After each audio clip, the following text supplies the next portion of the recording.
สบายดีจ้ามาแล้วเดือนนี้ห้านเฮาจัดโปรโมชั่นสุดพิเศษเด้อลูกค้าโปรโมชั่นจ่ายก่อนเพียง0กิฟเท่านั้นเด้อลูกค้าโปรโมชั่นจ่ายก่อน0กิฟมีแต่เฉพาะเดือนนี้เท่านั้นเด้อลูกค้าโปรโมชั่นจ่ายก่อน0กิฟเริ่มแต่มื้อนี้ถึงท้ายเดือนนี้เท่านั้นเด้อลูกค้า Honda Wave 110ไทยนำเข้าจากศูนย์ไทยดาวใจก่อนเพียง0กิฟเท่านั้นเด้อลูกค้า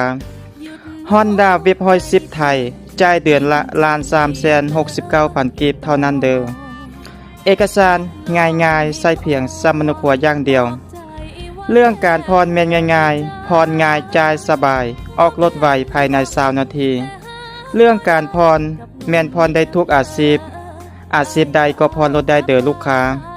บ่ว่าสาวให้สาวนาพ่อค้าสาวขายกรรมกรทุกอาชีพผ่อนได้หมดเด้อลูกค้าห้าน BL มอเตอร์ตั้งอยู่บ้านขามสวัสดิ์เมืองสายเศรษฐานครหลวงเวียงจันทน์อยู่3แยกไฟแดงบ้านขามสวัสดิ์ทางไปส้มสง่านครเด้อลูกค้า